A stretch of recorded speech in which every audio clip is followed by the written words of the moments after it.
வணக்கம் நண்பர்களே. நம்ம பொதுத்தமிழ் இலக்கணம் குரூப் 2A மெயின்ஸுக்காக 21 டாபிக் இருக்குது தமிழில்.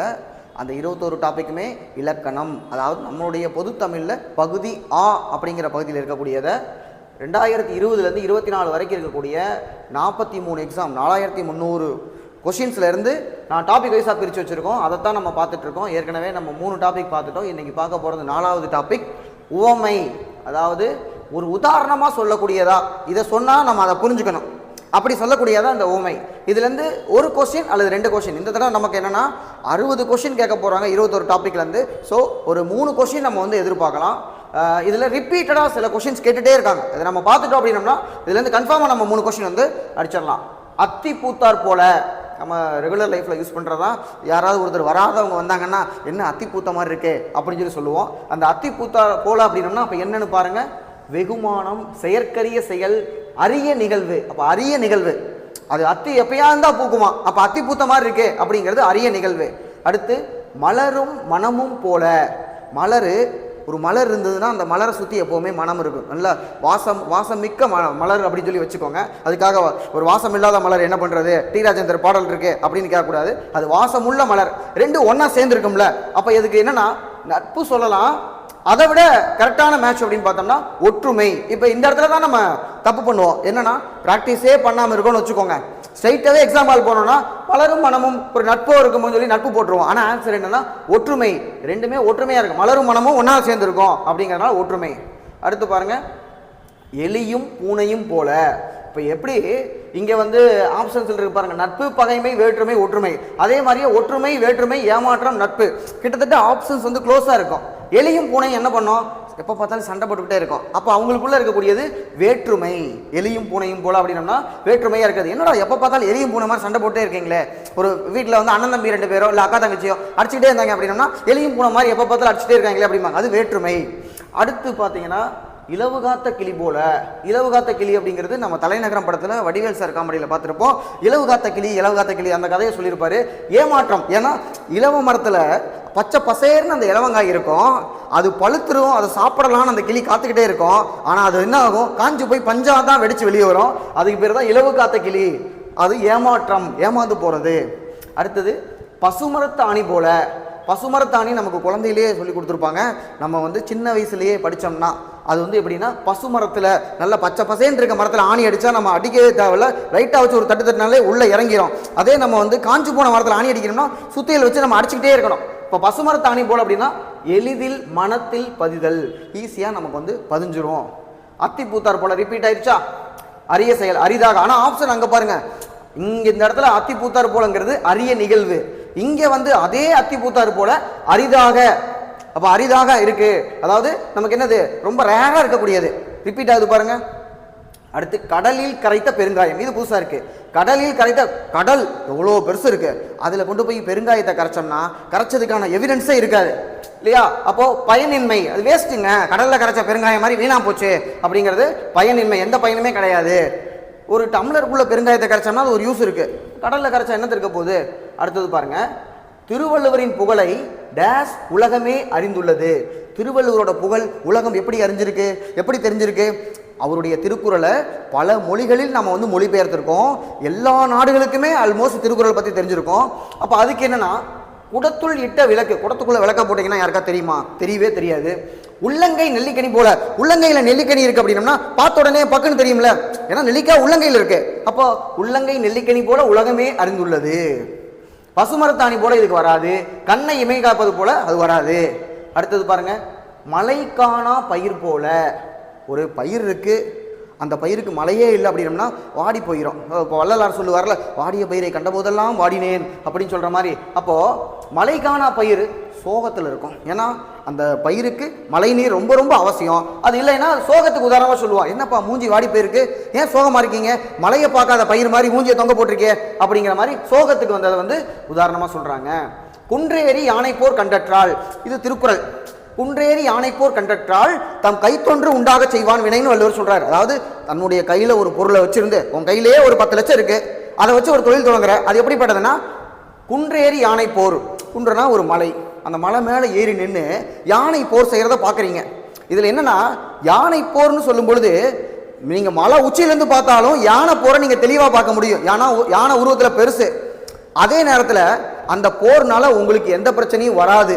ஏன்னா நீங்கள் மலை உச்சியில் இருக்கீங்க. இதே கீழே நின்று பார்க்குறீங்கன்னு வச்சுக்கோங்க, கீழே நின்று பார்த்தோம்னா யானை நம்மளே மிதிக்கிறதுக்கான வாய்ப்பு நிறைய இருக்குல்ல.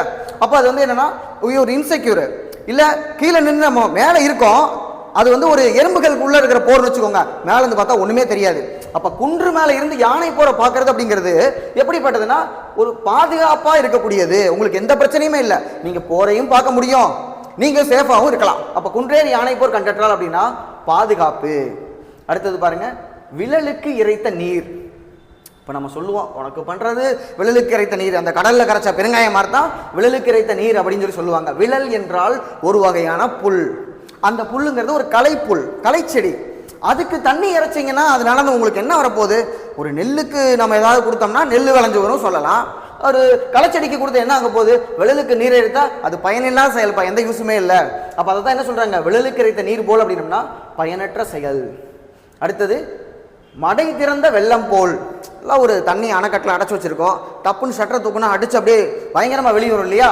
அப்போ மடை திறந்த வெள்ளம் போல் அப்படின்னம்னா தடையின்றி மிகுதியாய். இதை எதுக்கு சொல்லுவாங்கன்னா அண்ணாதுரை அவருடைய பேச்சு சொல்லுவாங்க. அண்ணாதுரை எப்படி பேசுவார் அப்படின்னம்னா அவருடைய பேச்சு மடை திறந்த வெள்ளம் போல். அப்படி நம்ம ஸ்டார்ட் அப்படின்னு சொல்லி சொன்னோம்னா அவர் பாட்டுக்கு ஒரு 2 மணி நேரம் 3 மணி நேரம் பேசுவார். பேச பேச பேச பேச கேட்டுக்கிட்டே இருக்கலாம். இப்போ மடை திறந்த வெள்ளம் போல் அப்படின்னா தடையின்றி மிகுதியாக. ஆகாய தாமரை. ஆகாய தாமரை அப்படிங்கிறது தாமரை கீழே எங்கே இருக்கும்? தண்ணிக்குள்ளே இருக்கும் தாமரை, சரியா? தாமரை எங்கே இருக்குன்னா தண்ணிக்குள்ளே இருக்கும். ஆகாயத்தில் தாமரை இருக்குமா? இருக்காது. அப்போ ஆகாய தாமரை என்பது இல்லாத ஒன்று, அதை தான் கொடுத்துருக்காங்க. அலைந்து திரிதல், பயனின்றி இருத்தல், பொய்யலுகை. பொய்யலுகைன்னா என்னன்னா முதலை கண்ணீர், பொய்யலுகைக்கு அது கேட்டிருப்பாங்க. அடுத்த உதாரணம் பாருங்க, கல்லில் நார் உரித்தல். கல்லுல இருந்து எப்படி நம்ம நாரை உரிக்க முடியும்? கல்லில் நார் உரித்தல் அப்படிங்கிறது இயலாத காரியம். ஒரு தேங்காய் மட்டையை உரிச்சு நம்ம நார் எடுக்கலாம், கல்லை உரிச்சு நார் எடுக்க முடியுமா? கல்லை வேணும் அது என்ன, அது செதுக்கி சிலையா சேர்க்கும் போது உரைச்சு தான் எடுக்கணும். அப்போ இயலாத காரியம் அப்படின்னு சொல்லி நம்ம சொல்லலாம். அடுத்து விழலுக்கு இறைத்த நீர் போல ரிப்பீட் ஆயிடுச்சு, பயனற்ற செயல். உள்ளங்கை நெல்லிக்கனி ஏற்கனவே நம்ம பார்த்தோம். அதை வந்து என்னன்னா திருக்குறளை வச்சு சொல்லியிருந்தாங்க. இப்போ டைரக்டா உள்ளங்கை நெல்லிக்கனினா என்ன அப்படின்னு கேட்குறாங்க. வெளிப்படைத்தன்மை. வெளிப்படைத்தன்மை நமக்கு அழகா தெரியுது உள்ளங்கையில் நெல்லிக்கனி இருக்கிறது அப்படின்னு சொல்லலாம். அடுத்து உயிரும் உடலும் போல. ஒரு உடம்பும் உயிரும் எப்படி இருக்கும்? ஒன்றா சேர்ந்தே இருக்கும். ரெண்டுமே தனித்து ரெண்டாலையுமே இருக்க முடியாது. உடல் இருக்கு அப்படின்னம்னா நம்ம உயிர் மட்டும் தனியாக இருந்ததுன்னா அது பேயின்னு சொல்லிடுவாங்க இல்லையா? அப்போ ஒற்றுமை, உயிரும் உடலும் எப்படி இருக்கணும்? ஒற்றுமையாக இருக்கிறது. கண்ணை இமை காப்பது போல. இப்போ பாருங்க, இது வேற ஒரு கொஸ்டின் ஆப்ஷன்ல பார்த்தோம். இப்போ திரும்ப இதுவே கேள்வி வந்துருச்சா? கண்ணை இமை எப்படி பார்க்கும்? ஒரு கண் இருக்கு, அதுக்கு மேல இமை இருக்குன்னா அது ஒரு பாதுகாப்பு. நம்ம ஏதாவது குத்த வந்துச்சுன்னா டப்புன்னு இமையை மூடிடும் இல்லையா? அப்போ அது பாதுகாப்பு அப்படிங்கிறது அதுக்கான விடை. அடுத்தது கீரியும் பாம்பும் போல. கீரியும் பாம்பும் என்ன பண்ணும்? எப்போ பார்த்தாலும் சண்டை போட்டுக்கிட்டே இருக்கும். பாம்பை பார்த்து நம்ம பயப்படுவோம், ஆனால் அந்த பாம்பே யாரை பார்த்து பயப்படும்னா கீரியை பார்த்து பயப்படும் அப்படின்னு நம்ம கேள்விப்பட்டிருப்போம். பகைமை. கீரியும் பாம்பும் எப்படி எலியும் பூனையும் 2 பேத்துக்கு இடையில வேற்றுமை சண்டை வரும் இல்லையா? அது மாதிரி இங்கே பகைமை. அடுத்து நகமும் சதையும் போல. மனமும் மலரும் பார்த்த மாதிரி நகமும் சதையும் போல. நகமும் சதையும் எப்பவுமே ஒட்டியே இருக்குமா? அப்போ அது ஒற்றுமை. அடுத்து பாருங்க, நெல்லிக்காய் மூட்டையை கொட்டினால் போல. குரூப் 4ல கேட்டாங்க, அதுக்கு முன்னாடியே கேட்டிருக்காங்க, பல தடவை கேட்ட கேள்வி இது. நெல்லிக்காய் மூட்டையை, ஒரு மூட்டை நிறைய நெல்லிக்காய் இருக்குங்க, கொட்டி விட்டு பாருங்க, அப்படியே அந்த ரூம் ஃபுல்லா சதறி போகும். ஏன்னா அது ஒற்றுமை இல்லாமல் இருக்கும், ஒற்றுமை இன்மை. நெல்லிக்காய் மூட்டையை என்ன பண்ணும்? ஒற்றுமை இல்லாமல் ஒன்னொன்று ஒரு டைரக்ஷன்ல போகும். அடுத்து மலைமுகம் காணா பயிர். ஏற்கனவே நம்ம பார்த்தோம் சோகம். மலைமுகம் காணா பயிருக்கு வந்து சோகம் பார்த்தோம். இங்க என்னன்னா ஏக்கம். ஏக்கம் அப்படிங்கிறது கொடுத்துருக்கு. இரக்கமா இல்லை பகைமையா நட்பா அப்படின்னு பார்த்தோம்னா மலைமுகம் பார்க்கல, பயிர் வந்து வாடி போயிருக்கு அப்படின்னா ஏங்கிட்டு இருக்கு, எப்படா மழை பெய்யும் அப்படின்னு இந்த பயிர் ஏக்கத்தில் இருக்கு. அடுத்து கிணற்று தவளை. வளவன் கிணற்று தவளை போல வாழ்ந்தான். கிணத்துக்குள்ள தவளை இருக்குன்னா அந்த தவளையால வெளியில என்ன நடக்குதுன்னு பார்க்கவே முடியாது. உலகமே அந்த கிணறு தான். இப்போ பூனை கண்ணை மூடிக்கிட்டா உலகமே இருட்டுன்னு சொல்லுவாங்க. அது மாதிரி கிணற்று தவளை அதுக்கு என்னன்னா குறுகிய அறிவுடையதாக இருக்கு. அந்த கிணத்துக்குள்ள மட்டும்தான் அது இருக்குது அப்படிங்கிறதுக்கு குறுகிய அறிவுடையனா இருத்தல். அடுத்து முதலை கண்ணீர். ஏற்கனவே சொன்னேன், முதலை கண்ணீர்னா பொய்யழுகை, ஏமாத்துறது. அழுகிறான், ஆனா அது உண்மையான அழுகு கிடையாது, நடிக்கிறான்டா. இது முதலை கண்ணீர். முதல்ல போய் கண்ணீர் விடுமா? கிடைச்சா அவ்வளவுதான், போட்டு தள்ளிடும். பொய்யழுகை, பொய்யான நட்பு, தீமை தரக்கூடிய கண்ணீர். அந்த அழுகையை நம்பி ஏமாந்து விடாதீர்கள் அப்படிங்கிறது தான் தீமை தரக்கூடிய கண்ணீர். அடுத்து உடலும் உயிரும் போல. ஏற்கனவே பார்த்தோம் ஒற்றுமை. தாமரை இலை நீர் போல. அடுத்து தாமரை. ஏற்கனவே ஒரு தாமரையை பார்த்தோம், ஆகாய தாமரை, இல்லாத ஒன்று அப்படின்னாங்க. இங்கே பார்த்தா தாமரை இலை நீர் போல. தாமரையோட இலை நமக்கு வள்ளுவர் சொல்லியிருப்பாரு, வெள்ளத்தனைய மலர் நீட்டம் மாந்தர்த்தம் உள்ளத்தனையது உயர்வு.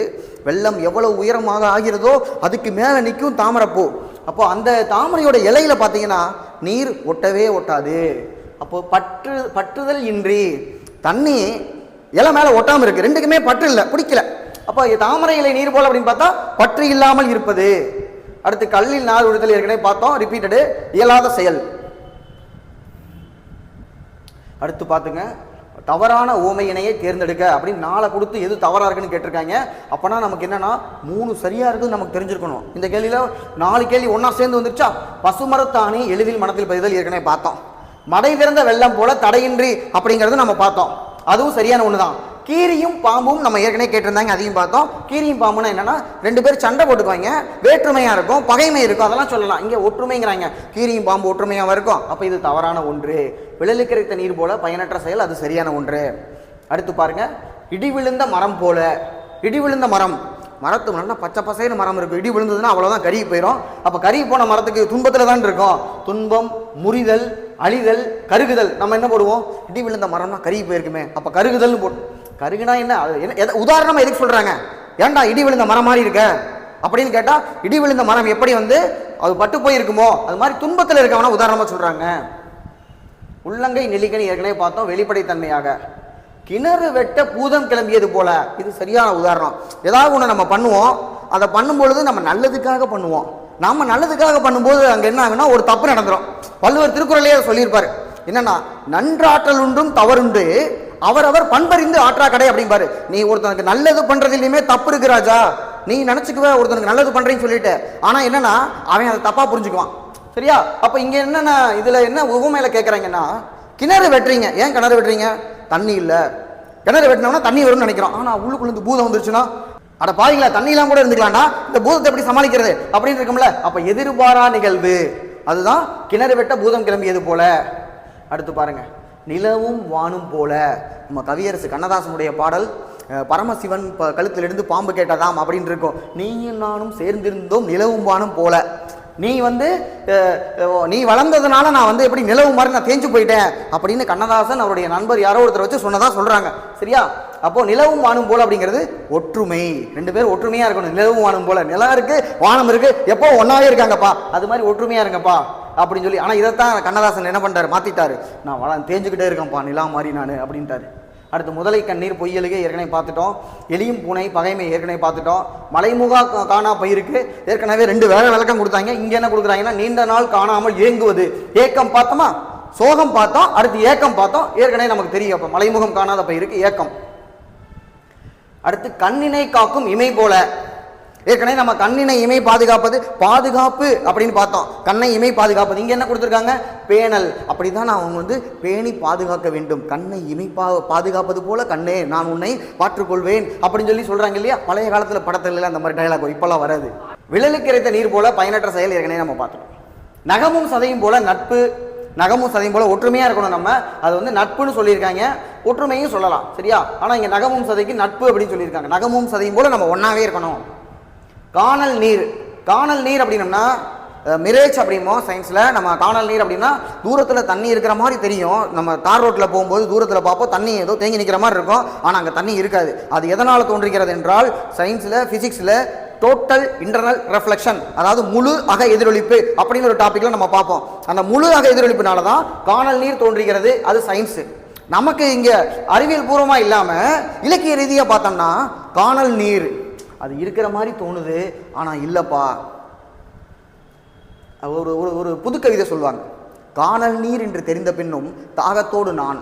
அதாவது அது தண்ணியே இல்லையா, அது தெரிஞ்சிருக்கான், ஆனாலும் அவர் தாகத்தோடு இருக்காராம். சரியா?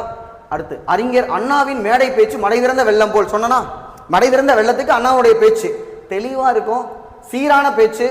இந்த இடத்துல தெளிவற்ற பேச்சு தப்பா வரும், குழப்பமான பேச்சு தப்பு, கலக்கம் நிறைந்த பேச்சு தப்பு. மடை திறந்த வெள்ளம் போல் அப்படின்னம்னா தடையின்றி அது பாட்டுக்கு ஃப்ளோவா போயிட்டே இருக்கும், தெளிவான சீரான பேச்சு.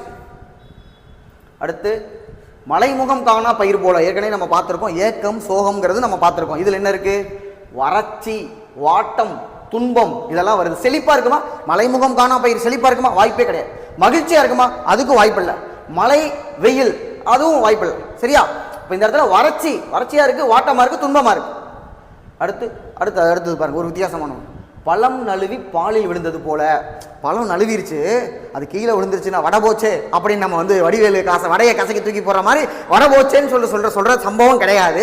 பழம் நழுவிருச்சு, எங்கடான்னு பார்த்தா பாலில் தான் விழுந்திருக்கு. அப்போ அந்த பாலையும் குடிச்சுக்கலாம், பழத்தையும் எடுத்து சாப்பிட்டுக்கலாம். அப்போ நினைத்த ஒன்று, பிடித்த செயல் ஒன்று, எதிர்பாராமல் நினைப்பது. நம்ம நினைச்சது ஒன்று நடக்கல, ஆனால் அதை விட பெஸ்ட்டாக ஒன்று நடந்திருக்கு. வெறும் பழத்தை சாப்பிடணும்னு நினைச்சவனுக்கு பாலோட சேர்ந்து கிடைச்சிருக்கு. பாலும் பழமும் அப்படின்னு சொல்லி வச்சுக்கலாம் நம்ம. அடுத்து, எம்ஜிஆர் திரைத்துறையில் கொடிகட்டி பறந்தார். கொடிகட்டி பறத்தல், என்னப்பா கொடிகட்டி பறந்தார்னா என்ன பண்றாரு? புகழ் பெற்று விளங்குதல், அதான் கொடிகட்டி பறத்தல் அப்படின்னு சொல்லி சொல்றாங்க. இரட்டை கிளவி போல மணமக்களை வாழ்த்துவாங்க. நீங்க சுரதா ஓமை கவிஞர் இருக்காரு இல்லையா, அவர் ஓமை கவிஞர் சொல்லுவோம். ஏன்னா அவர் ஓமைகளாம் சொல்றவர். மணமக்களை வாழ்த்தும் போது இரட்டை கிளவி போலயே எப்போது சேர்ந்தே இருங்க, பிரிந்தால் உங்களுக்கு பொருள் இல்லை, பிரிந்து விடாதீர்கள் அப்படின்னு யார் சொல்றா? சுரதா சொல்றா. இரட்டை கிளவி போலனா அப்ப என்னது? ஒற்றுமையாக இருக்க வேண்டும் அப்படின்னு சொல்றாங்க. அடுத்து, பொருந்தா இணை. அப்போ இதுக்குள்ள ஏதோ ஒன்று தான் தப்பா இருக்கு, மற்ற 3 கரெக்டாக இருக்கு. உள்ளங்கை நெல்லிக்கனி அப்படின்னா தெளிவாக தெரிவதை நம்ம பார்த்தோம், பல முறை கேட்கப்பட்டதாச்சா. நகமும் சதையும் போல நட்பு, இதுவும் பல முறை கேட்கப்பட்டதா. நீர்மேல் எழுத்து போல, இது புதுசு. நீர் மேல எழுத்துனா நமக்கு தெரியும், இவன் சொன்னதெல்லாம் தண்ணியில் எழுதி வைங்க. இதே நம்ம கவுண்டமணி சார் காமெடியில் பார்த்தீங்கன்னா, தம்பி இப்போ நீ சொன்னதை தஞ்சாவூர் கல்வெட்டில் வெட்டி வச்சு பக்கத்துலேயே உட்காந்துக்க அப்படின்னு சொல்லுவார் இல்லையா. ஏன்னா கல்வெட்டில் வெட்டி வச்சா எப்போவுமே அழியாது, அப்படியே இருக்கும். ஆனால் இதே தண்ணியில் எழுதுனீங்கன்னு வச்சுக்கோங்க, நீர்மேல் எழுத்து போல் அப்படின்னா நிலை இல்லாதது. நீர்மேல் எழுதுனா தெரியவே தெரியாது முதல்ல. அப்போது நிலையின்மை. மலைமுகம் காணா பயிர் போல அப்படின்னா நம்ம பார்த்தோம், சோகம், ஏக்கம், துன்பம், வாட்டம், இந்த மாதிரி சொல்லலாம். இங்க என்ன கொடுத்துருக்காங்க? உவகை.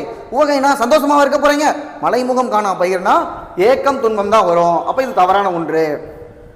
அடுத்து பாருங்க, புதுசான ஊமைகள்லாம் வந்திருக்கு. ஊமை கண்ட கனவு போல. அவர் வாய் பேச முடியாதவர், அவருக்கு ஒரு கனவு வந்திருக்கு. காலையில் எந்திரிச்சு தன்னுடைய கனவு இன்னது என்று அவரால் சொல்ல முடியுமா? முடியாது. அப்போ அதுக்கு என்னது? தவிப்பு. உள்ளுக்குள்ள கனவு, அந்த சந்தோஷம், ஆனால் சொல்ல முடியலையே அப்படின்னு சொல்லி அது தவிப்பு. அடுத்து, உடுக்கை இழந்தவன் கைபோல். திருக்குறள். உடுக்கை இழந்தவன் கைபோல் அங்கே இடுக்கன் களைவதான் நட்பு அப்படின்னு வள்ளுவர் சொல்றாரு. அப்போ நட்பு, உடுக்கை, ஒருத்தனுடைய ட்ரெஸ் விலகுதுன்னா எவ்வளவு வேகமா போய் அனிச்சை செய்யல. இப்போ தீயில கை வைக்க போறோம், மூளைக்கு கமாண்ட் போய் இது தீ, கையை எடுத்துரு அப்படின்னு மூளையில இருந்தா வரப்போகுது, தண்டு வடத்துல இருந்து கமாண்ட் வரும். சரியா? அப்போ அது எதுதான் நட்பு. நட்பு அப்படித்தான் இருக்கணும். நண்பனுக்கு ஒண்ணுன்னா பிடிச்சு போகணும். வரையா மரபின் மாறி போல, அதெல்லாம் இலக்கியத்திலிருந்து எடுத்துக்கிறது. வரையா மரபின் மாறி போல. மாறினா மழை. இந்த மழை இவங்களுக்கு தான் பெய்யணும், இவங்களுக்கு தான் பெய்யக்கூடாதுன்னு பாரபட்சமாக பார்க்குது. சென்னையில் பாப்புலேஷன் 1 கோடி பேர் இருக்கும். இந்த 1 கோடி பேருக்குமே மழை பார்த்தா பெஞ்சிக்கிட்டு இருக்கு. மொத்தமாக பெஞ்சு நிறச்சி விட்டு போதில்ல. இப்போ அடுத்து வடகிழக்கு பருவமழை வந்துடும். அப்போ வரையா மரபின் மாறி போல் அப்படின்னா கொடை, அப்படி வாரி வழங்குறது. இது ஒருத்தருக்கு ஊமையாக சொல்லுவாங்க. பேகனுக்கு ஊமையாக சொல்லுவாங்க. பேகன் என்ன பண்ணாரு? மயிலுக்கு போர்வை தந்தவர். மயிலுக்கு போய் போர்வை தந்திருக்காரு அப்படின்னா அப்போ மனுஷங்களுக்கெல்லாம் என்னெல்லாம் தந்திருப்பாரு அப்படின்னு நம்ம பார்த்துக்கலாம். ஒருமையில் ஆமை போல. ஆமைக்கு தன்னுடைய 5 புலன்கள், தலை இருக்கும், 2 கால் இருக்கும், 4 கால் இருக்கும், அது எல்லாத்தையும் அப்படியே அடக்கி உள்ள வச்சுக்கோம். அப்போ ஆமை போல் எப்படி இருக்கணும்? அடக்கமா இருக்கணும். ஆமையை தான் ஆமை மாதிரி அடக்கமா இரு அப்படிம்பாங்க. கிணறு வெட்டம் பூதம் கிளம்பியது ஏற்கனவே பார்த்துட்டோம், எதிர்பாராத நிகழ்வு. பசுமரத்தாணி ஏற்கனவே பார்த்துட்டோம், எளிதில் மனதில் பதிவது. உள்ளங்கை நெல்லிக்கனி பார்த்தாச்சு, தெளிவு. பார்த்தீங்களா? ரிப்பீட்டடாக வந்துட்டே இருக்கு. ஏன்னா இதுக்கு மேலே கேட்கறதுக்கு ஓமை இல்லை. அப்போ 3 கேள்வி அவ்வளோதான். ப்ரீவியஸ் இயர் கொஸ்டினை பார்த்தா கன்ஃபார்மாக 3 கொஸ்டின்ஸ். உடலும் உயிரும் போல ஏற்கனவே பார்த்துட்டா ஒற்றுமை. தாமரை இலை நீர் போல ஒட்டாமலும் ஒதுங்காமலும் இருத்தல். ஆப்ஷன் மட்டும் புதுசாக இருக்கு. ரைட்டா? என்ன பற்று இருத்தல் நம்ம பார்த்தோம். தாமரை இலை மேலே நீர் அப்படின்னா பற்று இல்லாமல் இருந்தது. இங்கே என்னன்னா தெளிவாக விளக்கமாக சொல்கிறாங்க, தாமரை இலை இருக்கு, அது மேலே தண்ணி இருக்கு, ஆனால் ரெண்டுமே ஒட்டாமல் இருக்கு. ஒட்டாமலும் ஒதுங்காமலும் இருத்தல். அப்படியே மேலே அங்கங்கே முட்டை மாதிரி கிடக்கும். அடுத்து காணல் நீர் பார்த்தோம், இருக்கிற மாதிரி தோணும் ஆனால் கிடையாது, மிரேஜ். நெல்லிக்காய் மூட்டையை கொட்டினது 2வது தடவை வந்துருச்சா? இந்த நெல்லிக்காய் மூட்டை எத்தனை தடவை கொட்ட போறாங்கன்னு பாருங்க. நெல்லிக்காய் மூட்டையை கொட்டினால் போல அப்படின்னா ஒற்றுமையின்மை. கிணறு வெட்ட பூதம் கிளம்பியது போல எதிர்பாராத நிகழ்வு பல முறை வந்துவிட்டது. அடுத்து உடலும் உயிரும் போல ஒற்றுமை வந்துருச்சு. அத்திப்பூத்தால் போல பார்த்துட்டோம், அரிய செயல். எடுப்பார் கைப்பிள்ளை, புதுசாக ஒன்று கிடச்சிருக்கு. எடுப்பார் கைப்பிள்ளை. சிலர் சொல்லுவாங்க சொல் புத்தி இருக்கணும், சுய புத்தி இருக்கணும் அப்படிங்கிறதுல இந்த சொல் புத்தி யாராவது சொல்றதை கேட்குறாங்க அப்படின்னா சொல்றதெல்லாம் கேட்டுட்டு இருப்பாங்க. அவங்க என்ன சொன்னா எடுப்பார் கைப்பிள்ளை. யார் எதை சொன்னாலும் அப்படியே நம்புறாண்டா, யார் எதை சொன்னாலும் கேட்பது, அதுதான் எடுப்பார் கைப்பிள்ளை அப்படின்னு சொல்லி சொல்லுவாங்க. பப்பட், இதுக்கு இங்கிலீஷ்ல என்ன வார்த்தை அப்படின்னா பப்பட். சொல்றது அப்படியே கேட்பாங்க. நம்ம நிறைய பப்பட் கிங்ஸ் எல்லாம் ஹிஸ்டரியில பார்த்துருப்போம். முகமது அலி அப்படின்னு சொல்லி ஒரு கிங்கை பார்த்துருப்போம். நம்ம முகமது அலியை வச்சு தான் தமிழ்நாட்டில் பாளையக்காரர்கள் எல்லாத்தையுமே பிரிட்டிஷ் காலி பண்ணாங்க. அவர் ஒரு பப்பட்டு. அது மாதிரி நிறைய எம்பரர்ஸ் எல்லாம் இருக்காங்க பப்பட்ஸா. கிணற்று தவளை போல உலக அறிவின்மை, ஏற்கனவே பார்த்துட்டோம். கிணற்று தவளை அடுத்தது பாருங்கள், விழலு கரைத்த நீர் நம்ம பார்த்தாச்சு, பயனில்லை, பயனே கிடையாது. விழல்னா ஒரு இந்த களைச்செடி, அதுக்கு பயனே கிடையாது. அடுத்து புதுசாக வந்திருக்கு, காக்கை உட்கார பனம்பழம் விழுந்தது போல. காக்கை உட்கார பனம்பழம் விழுந்தது போலன்னா என்ன? நம்ம எக்ஸாம் படிச்சுட்டு போனோம், ஒரு 140 கொஸ்டின் எடுக்கிற அளவுக்கு நம்ம படிச்சிருந்தோம். திடீர்னு பார்த்தா நம்ம ஃப்ளூக்குள்ள போட்டது ஒரு 20 கொஸ்டின் கிடக்க வந்துருச்சு, 160 போயிடுச்சு நமக்கு. அப்போ என்ன சொல்லுவோம்? நமக்கு காக்கா உட்கார பனம்பழம் விழுந்த மாதிரி. அது வந்து என்னது? தற்செயலாம் நடந்துருச்சு. காக்கா உட்காந்துது, பனம்பழம் விழுந்தது. நம்ம என்ன பார்ப்போம்? பரவாயில்ல, காக்கா எவ்வளோ பலமா இருக்கு, அது உட்கார்ந்த உடனே பனம்பழம் விழுந்துருச்சு. அது தற்செயலாம் நடந்தது, காக்காய்க்கு அதுக்கு சம்மந்தம் இல்லை. விழலு கரைத்த நீர் பயனற்ற செயல். பாரதியின் பாடல்கள் உள்ளங்கை நெல்லிக்கனி பார்த்துட்டோம், வெளிப்படைத்தன்மை. ஏற்கனவே உள்ளங்கை நெல்லிக்கனியை நம்ம வந்து திருக்குறளுக்கு சொன்னாங்க, இப்போ பாரதியாரோட பாடலுக்கு சொல்லியிருக்காங்க. அடுத்து புதுசாக ஒன்று இருக்கு, துஞ்சு புலி இடறிய சிதறன் போல. லூஸாக இருப்பான் போல் இருக்கு. துஞ்சு அப்படின்னம்னா தூங்கிட்டு இருக்கிறது. புலி புலி தூங்கிட்டு இருக்கும்போது இடறிய சிதறன், ஏட்டா புலி தூங்கிட்டு இருக்கு, அந்த பக்கமாக போய்கிட்டு இருக்கான், தெரியாம கொண்டு போய் காலை கொண்டு போய் புலி மேலே இடிச்சா புலி சும்மா இருக்குமா? அவ்வளோதான், அவன் என்ன பண்ணுறோம்? முடிச்சு விட்டுறோம். சரியா? அப்போ அது அறியாமை. உனக்குள்ள முழிச்சுக்கிட்டு இருக்க மிருகம் எனக்குள்ள தூங்கிட்டு இருக்கு அப்படிம்பாங்கல்ல, தேவையில்லாம அதை தட்டி எழுப்பிடாத அப்படிமோ இல்லையா? அதே மாதிரி தான் இந்த புலியை வந்து தட்டி எழுப்பக்கூடாது, அறியாமை. பசுமரத்து ஆணி போல, எளிதில் மனதில் பதில் பார்த்துட்டோம். அடுத்தது திருக்குறள் இருந்து வருது, சுடச்சுடரும் பொன்போல். நம்ம தங்கத்தை சுட்டோம்னா சூடு ஏற ஏற தங்கம் ஒடி ஜொலிக்குமா, பிரகாசமா வருமா. அதே மாதிரி தான் நமக்கு துன்பம் நம்மளை சுட சுட நம்மளும் வாழ்க்கையில் பிரகாசமாக ஒளி விடுவோம்னு வள்ளுவர் சொல்கிறாரு. திருக்குறள்லேருந்து ஓமை எடுத்து போகிறது ஒரு வழக்கமாக இருக்கு. ஏன்னா திருவள்ளுவர் ஏகப்பட்ட ஓமையை கையாண்டிருக்காரு. நம்மளை எவ்வளோ தான் சுடுவாங்கன்னு தெரியல, சுட்டுக்கிட்டே இருக்காங்க, நம்ம எப்போ ஒளிவிட போகிறோம்னு தெரியல. சுட சுடரும் பொன்போல் அப்படிங்கிறது என்னன்னா ஞானம் வளரும். நம்மளை துன்பம் சுட சுட நமக்கு ஞானம் வளரும்னு வள்ளுவர் சொல்கிறாரு. கவலைப்படாதரா, உனக்கு துன்பத்தை கொடுக்கறது எதுக்காக? உனக்கு பெருசாக வச்சிருக்கேன் பின்னாடி அப்படின்னு சொல்கிறதுக்காக தான் சுட சுடரும் பொன்போல் அப்படிங்கிறாங்க. அடுத்து பசுமரத்தாணி ஏற்கனவே பார்த்தாச்சு, மடை திறந்த வெள்ளம் பார்த்தாச்சு, கிணற்று தவளை பலமுறை பார்த்துட்டோம், விழலு கரைத்த நீர் நிறைய தடவை பார்த்தாச்சு, பசுமரத்தாணி பார்த்தாச்சு. அவ்வளோதான், தீர்ந்து போச்சா? அவசர குடுக்கை புதுசாக ஒன்று வந்திருக்கு. அவசர குடுக்கைன்னா இந்த முந்திரி கொட்டை, அவசர குடுக்கை, இதெல்லாம் வந்து என்னன்னா அவசரப்பட்டு ஏதோ ஒன்று பண்ணுறது, எண்ணி செயல்படாமை. நம்மளுடைய விஜய் சார் வந்து சொல்லியிருப்பாரு, எண்ணி துணிக கருமம் துணிந்த பின் எண்ணுவோம் என்பது இழுக்கு. அதாவது ஒரு வாட்டி முடிவு பண்ணிட்டா என் பேச்சை நானே கேட்க மாட்டேன் அப்படின்னு சொல்றாரு இல்லையா? அது நம்ம நல்லா யோசிச்சுட்டு தான் பண்ணணும். அதான் வள்ளுவர் சொல்றாரு, எண்ணி துணிக கருமம் துணிந்த பின் எண்ணுவோம் என்பது இழுக்கு. அவசர கொடுக்கையா இருக்க என்னன்னா யோசிச்சு பார்க்கவே மாட்டான், ஆரம்பிச்சிருவான், ஏதாவது ஒன்று பண்ணிடுவான், அதுக்கப்புறம் ஐயோ அவசரப்பட்டு பண்ணிட்டானே அப்படிமா. அப்படி இருக்கக்கூடாது. அடுத்து காக்கா உட்கார பனம்பழம் ஏற்கனவே பார்த்துட்டோம், பசுமரத்தாணி பலமுறை பார்த்தாச்சு. அடுத்து தாமரை இலை நீர் போல. தாமரை இலைன்னா நம்ம ஏற்கனவே பார்த்தோம், ஒதுங்கியும் ஒட்டாமலும் இருத்தல் அப்படின்னு சொல்லி பார்த்தோம். நமக்கு இங்கே என்னன்னா பட்டும் படாமல் இருத்தல் அப்படிங்கிறாங்க. மௌனராகம் படத்தில் கூட ஒரு பாட்டு வரும், தாமரை மேலே நீர்த்துளி போலே தலைவனும் தலைவியும் வாழ்வதென்ன அப்படின்னு. என்னன்னா தலைவனும் தலைவி அதில் சேர மாட்டாங்க. மோகன் சார் நடிச்சிருப்பாரு, ரேவதி மேடம் நடிச்சிருப்பாங்க. ரெண்டு பேத்துக்கும் அப்படி ஒரு சிங்க் இல்லாமல் போய்கிட்டு இருக்கோம். சரியா? அடுத்து பேரறிவாளன் திருபோல என்னும் உவமை கூறும் பொருள், இது திருக்குறள்லேருந்து வந்திருக்கு. உலகமாம் பலருக்கு பயன்படும். அதாவது பேரறிவாளன் திரு எப்படின்னா, ஒரு ஊரில் ஒருத்தர் அறிவாளியா இருக்காரு, அவர்கிட்ட நிறைய சொத்து இருக்கு அப்படின்னம்னா அது நிறைய பேத்துக்கு பயன்படும் வள்ளுவர் சொல்றாரு, பலருக்கு பயன்படும். அடுத்து இலவு காத்த கிளி ஏமாற்றம், சரியான எண்ணெய் கேட்டிருக்காங்க. இலவு காத்த கிளி ஏமாற்றம் நம்ம பார்த்துட்டோம். இடியோசை கேட்ட நாகம் போல என்னன்னா பயந்துரும், இடி அது விரைவுங்கிறது தவறு. குன்றின் மேலிட்ட விளக்கு, இது பாருங்க, இடியோசை கேட்ட நாகம் புதுசா இருக்கா? இடி ஓசை கேட்குது, நாகப்பாம்பு என்ன பண்ணும்? பயந்து நடுங்கிருமா. சரியா? பாம்பை பார்த்தா நம்ம பயந்து நடுங்கிடுவோம். குன்றின் மேலிட்ட விளக்கு, நல்ல ஒரு பல உச்சியில் விளக்கு வச்சோம்னா எல்லாத்துக்குமே தெரியும்ல, அது மாதிரி குன்றின் மேலிட்ட விளக்குன்னா வேதனைன்னு போட்டிருக்காங்க, அது தவறு, அனைவருக்குமே பிரகாசமாக தெரியும். அடுத்தது காட்டும் பளிங்கு போல் நெஞ்சம் கடுத்தது காட்டும் முகம்னு வள்ளுவர் திருக்குறள். என்னன்னா பளிங்கு இருக்கு, கண்ணாடி இருக்கு, கண்ணாடியில் பார்க்குறீங்க, பார்த்தா நம்ம முகம் தெரியும். அதே மாதிரி நம்ம மனசுக்குள்ள என்ன இருக்கோ அதை முகம் காட்டும் அப்படின்னு வள்ளுவர் சொல்றாரு. நெஞ்சம் கடுத்தது காட்டும் முகம். அப்போ இது என்னன்னா இதுக்கு சேர்ந்திருத்தல் அப்படிங்கிறாங்க, அது தவறான ஒண்ணு. அப்போ இதுக்கு இலவு காத்த கிளி தான் ஏமாற்றம். பசுமரத்தாணி பார்த்தாச்சு. மலைமுகம் காணா பயிர் வருந்துதல், இந்த இடத்துல புதுசாக ஒன்று கொடுத்துருக்காங்க. ஏற்கனவே நம்ம பார்த்தோம், ஏக்கம் பார்த்தோம், சோகம் பார்த்தோம், இந்த இடத்துல வருந்துதல். உள்ளங்கை நெல்லிக்கனி வெளிப்படைத்தன்மை, அதே தான் மாறாம ஆப்ஷன் வந்துட்டு இருக்கு, பார்த்தாச்சு. காக்கை உட்கார பனம்பழம்ங்கிறது தற்செயல் நிகழ்வு பார்த்துட்டோம். நெல்லிக்காய் மூட்டை 3வது முறை கொட்டப்படுகிறது, நெல்லிக்காய் மூட்டை ஒற்றுமையின்மை. விழலு கரைத்த நீர் வந்து பலமுறை வந்துருச்சு, பயனற்ற செயல். திருவிழாவை காண மடை திறந்த வெள்ளம் போல, மடை திறந்த வெள்ளம் நம்ம பார்த்துட்டோம். திருவிழாவை காண இப்போ கூட பாருங்க, இன்னைக்கு சென்னையில் ஏர் ஷோ நடந்திருக்கு. இந்த மெரினா பீச்சில் ஏர் ஷோவை பார்க்கறதுக்கு மக்கள் வந்து அப்படியே மடை திறந்த வெள்ளம் போல் பயங்கரமான கூட்டம். ட்ரெயின் எல்லாம் கிரௌடா இருக்கு, பஸ் எல்லாம் கிரௌடா இருக்கு. சென்னை மெரினா வந்து ஃபுல்லா சரியான கிரௌடு, தடையின்றி மிகுதியாக, அதுதான் மடை திறந்த வெள்ளம் போல் அப்படிங்கிறதுக்கான உதாரணம். அடுத்தது நெல்லிக்காய் மூட்டை ஏற்கனவே நம்ம பார்த்துட்டோம். கல்லில் நாறு உரித்தல் பார்த்துட்டோம், இயலாத செயல். கிணறு வெட்ட பூதம் அப்படிங்கிறது எதிர்பாராத நிகழ்வு. வேலியே பயிரை மேய்ந்தது போல, law maker should not break the law அப்படின்னு இங்கிலீஷ்ல நம்ம கொடுத்துருப்பாங்க. டிரான்ஸ்லேஷன் ஸ்கூல் படிக்கும்போது நம்ம எழுதியிருப்போம். வேலி போட்டிருக்கிறது எதுக்காக? பயிரை பாதுகாக்கிறதுக்காக. ஆனா அந்த வேலியே பயிரை மேய்ஞ்சிட்டா ரொம்ப ரொம்ப தப்பு இல்லையா? அப்ப கடமை தவறுதல். யாரை நம்ம மக்களை பார்த்துக்கிறதுக்காக வச்சிருக்கோமோ அவங்களே மக்களை ஏமாத்துவது அப்படிங்கிறது கடமை தவறுதல். அரசு ஊழியர்களுக்காக நமக்கு இது கண்டிப்பா தேவை. பசுமரத்து ஆணி போல எளிதில் மனதில் பதிவு தெரியும், நம்ம பார்த்துட்டோம். கிணற்று தவளை ஏற்கனவே பார்த்தாச்சு. நெல்லிக்காய் மூட்டை எத்தனை முறை கொட்டுறாங்க அதுவும் பார்த்துட்டோம். கிணறு வெட்ட பூதமும் பார்த்தாச்சு. உள்ளங்கை நெல்லிக்கனி பார்த்தாச்சு. உடலும் உயிரும் போல பார்த்தது. நெல்லிக்காய் மூட்டை திரும்ப கொட்டப்படுகிறது அதுவும் பார்த்தாச்சு. மடையிருந்த வெள்ளம் நமக்கு தெரியும்.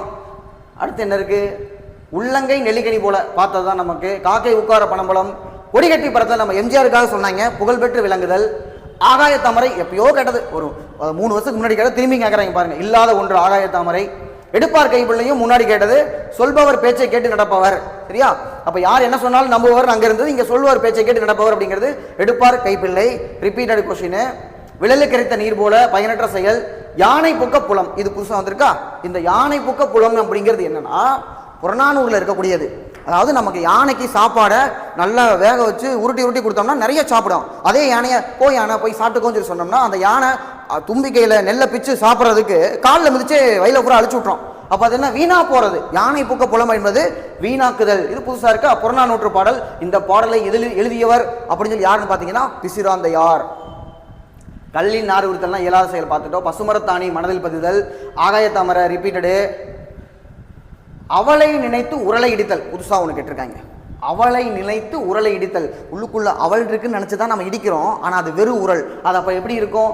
எண்ணமும் செயலும் ஒத்து வராமை. நம்ம மனசுல ஒன்று நினைச்சுக்கிட்டு இருக்கோம், ஆனா நம்ம ஒன்று பண்ணிக்கிட்டு இருக்கோம். ஹார்ட்வேரும் சாஃப்ட்வேரும் என்னன்னா சிங்க் ஆகாம போய்கிட்டு இருக்கு. அப்ப அவளை நினைத்து உரலை இடித்தல் என்பது எண்ணமும் செயலும் ஒத்து வராமை. இதோட ஓமை முடிஞ்சிருச்சு. இதுக்கு மேல ஓமை கேட்கறதுக்கு இல்லை. ஏன்னா இப்ப நீங்க பார்த்ததே ஒவ்வொரு ஓமையுமே 4 தடவை 5 தடவை கேட்கப்பட்டிருக்கு. 3 கேள்வி கன்ஃபார்ம் இதுல இருந்து. இப்போ அடுத்த டாபிக் நம்ம பழமொழிகள் பார்ப்போம். தொடர்ந்து பார்த்துட்டே இருங்க. தேங்க்யூ.